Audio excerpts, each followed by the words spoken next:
Today's podcast is all about the vacation clothing you need when you visit Ireland and one key word to remember when you're packing.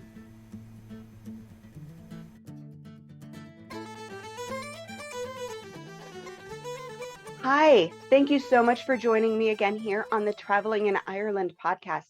Today, I'm continuing the Planning Your Ireland Vacation series that I began back in episode 124. If you're a new listener, you might want to pop back to the beginning and get all the tips in order. Today, we're talking about Ireland vacation clothing, and I have one main thing to keep in mind when you are planning and packing for your Ireland vacation, and that is to think layers.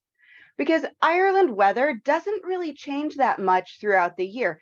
Temperatures don't often drop below freezing, and they don't very often get above 75 degrees Fahrenheit or 24 degrees Celsius in the warmest months. So a core packing list with just a few changes based on the season makes packing for your Ireland vacation a lot easier than you might imagine. In today's podcast episode, I'll be sharing my basic Ireland packing list, as well as how you can change it based on season. Now, next week, I'm going to be talking about all those other things you might need to pack for your trip. But more importantly, I'll be talking about what you can leave at home. As always, you can visit the show notes to get more in-depth information and links to the products that I mentioned. Before we begin, though, I want to remind you that you can save 10% when you buy the My Ireland Vacation Planner and Journal by using code podcast10 at checkout. The travel tips section includes your packing tips, a packing list, and plenty of space for your own notes, as well as a trip countdown checklist to make sure you don't forget anything. And you'll also find sections dedicated to travel planning, itinerary creation, and the journal for jotting down your vacation memories or attaching mementos or pictures. You can find the planner and journal at IrelandFamilyVacations.com/Ireland Planner. Okay, let's jump into it. The clothes to pack for your Ireland vacation. Now, as I mentioned at the beginning, you want to think about layers. That is the main focus of your packing. You want to pack items that will mix and match, layer on top of each other that you can easily take off, add on when needed.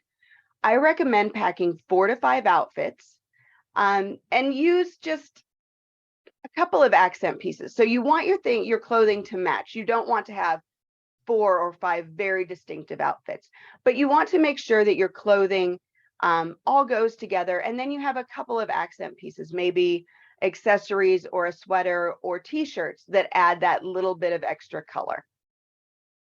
So your basic Ireland packing list includes just over a dozen items. You're going to have short and long sleeve shirts for layering, about 5 total, and I really like merino wool. It's lightweight but very warm, terrific for taking off, putting on, wrapping around your waist. Just really great fabric. You'll want comfortable pants for travel, and for this you'll want 2 pair. For those items, I choose Scotty Vest and Columbia Sportswear. Scotty Vest I choose because of just so many pockets. They are just so terrific for carrying so many things, lighten up your load in your bag. Columbia Sportswear I also like, usually for the lighter weight items, but really flexible, terrific, long-lasting travel clothing. Now, a lot of people like to wear jeans. I love a pair of denim, but I really only recommend 1 pair of denim for your Ireland vacation, 2 at the most if you use denim as like a dress pant as well. Now, warm socks. 5 pair of warm socks at the very least, and you always want to keep a dry pair with you just in case your socks get wet when you're out and about, because when your socks are wet, it makes you cold and miserable. So plenty of good warm socks. You want 1 jacket or sweater for layering. Now, this is not your overcoat. This is actually just a piece of clothing for layering, but it can be used as outerwear if it's warm enough. And then you want 1 jacket that will keep you warm and dry. You want one pair of water resistant or waterproof shoes or boots for hiking, whether it's, really intense hiking or just a little bit of hill walking. You want to make sure that you have a good pair of hiking or walking shoes. My family prefers Keen because they literally last forever. I think I just got rid of my last pair of Keen hiking boots. Actually left them in Ireland when I left, and they had to be at least 5 years old. They finally just broke down on a hike, and yeah, didn't make it home. And then you want one comfortable pair of walking shoes for in the cities. For that, I really recommend flats with a cushioned sole. So a dressier pair of shoes for men and a pair of flats for women. Now, I do have an article that lists all of my recommended travel clothing. As I mentioned at the beginning, you can go into the show notes and you will find a link there.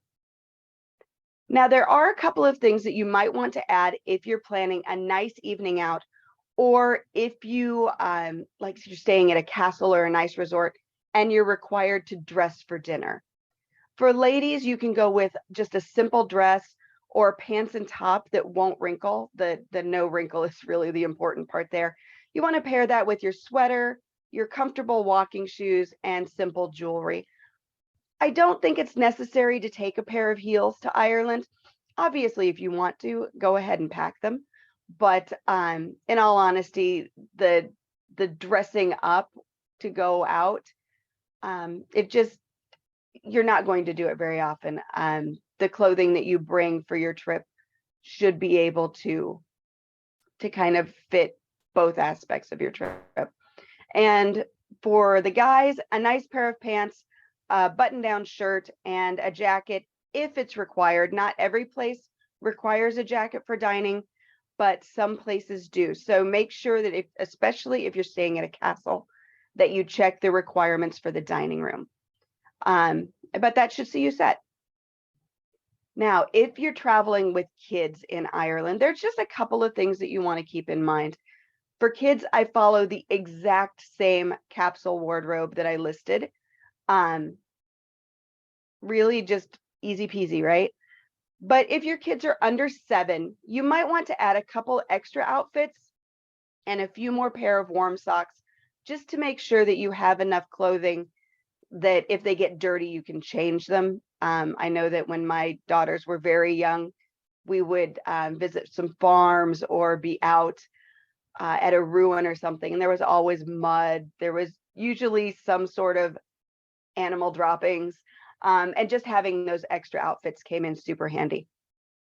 Make sure that the shoes you bring for your kids can be cleaned, and if you need a pair of wellies, you can purchase them really inexpensively in Ireland, and they don't even have to make it home with you if you don't want. There are plenty of places that you can donate them before you leave. If you are traveling with a stroller, the number one thing you need to pack is a rain cover. Truly, it will be the best money that you spend if you're traveling with children in a stroller. Now, if you want to alter the packing list by season, it's super easy. You only need a couple of pieces. So the capsule wardrobe that I listed is absolutely perfect for your spring and early fall. So April, May, June, September, you don't really need to add anything to that wardrobe. So be sure your jacket is mid-weight and water resistant or waterproof. You want to make sure that you can add layers under it if you need to, and always make sure that it has a hood for rainy days. I promise you, you are not going to use an umbrella in Ireland. I know every Ireland packing list says to bring an umbrella, but what you're going to find, unless you're in the cities, is that the wind is usually too strong for an umbrella to really do you any good. It's going to come at you from the side. You're going to get wet from like the neck down. It's just not going to do you any good. So I never pack one. Now, in the summer, you can change your wardrobe a little bit. You might opt for more short-sleeved base layers, but still make sure that you have one long sleeve just in case you need it. Your jacket can be a lighter weight, but still you're going to want to make sure that it's at least water resistant, and a hood is never a bad idea. Now, in the late fall and winter, you're going to opt for warmer layers. So you might want to add an extra sweater, maybe a flannel shirt or two for a little more warmth. Really focus on warm base layers. That merino wool is going to come in really, really handy now. And it's so lightweight.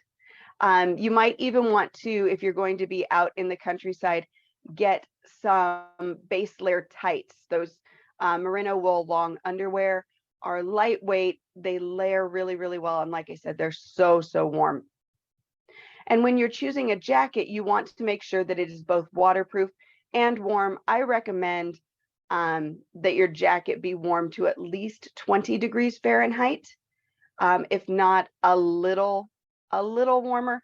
But in my opinion, there's no need to pack a big fat puffer to the knee jacket. I just don't think you're going to A, want that big and bulky of a jacket, especially on a flight, and B, you're not going to use it all that much. It, like I said at the very beginning, Ireland gets cold, but it doesn't get absolutely freezing. So think consciously about the jacket and what you're going to be doing during your trip if you do travel in the winter. Obviously, a hood is going to be a great idea in the winter, as well as a hat and gloves. The hat and gloves, woolens, are a great souvenir to bring home from Ireland, so you might want to grab those while you're there.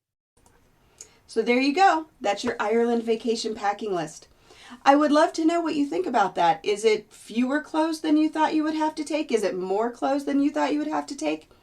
If you have any questions or comments, you can always reach me, Jody, at IrelandFamilyVacations.com, or you can message me on the socials, on Instagram and Facebook at Ireland Family Vacations. If you enjoyed this podcast, I would be so grateful if you would leave a 5-star review wherever you listen to podcasts. As always, thank you so much for listening, and until next time, slán go fóill.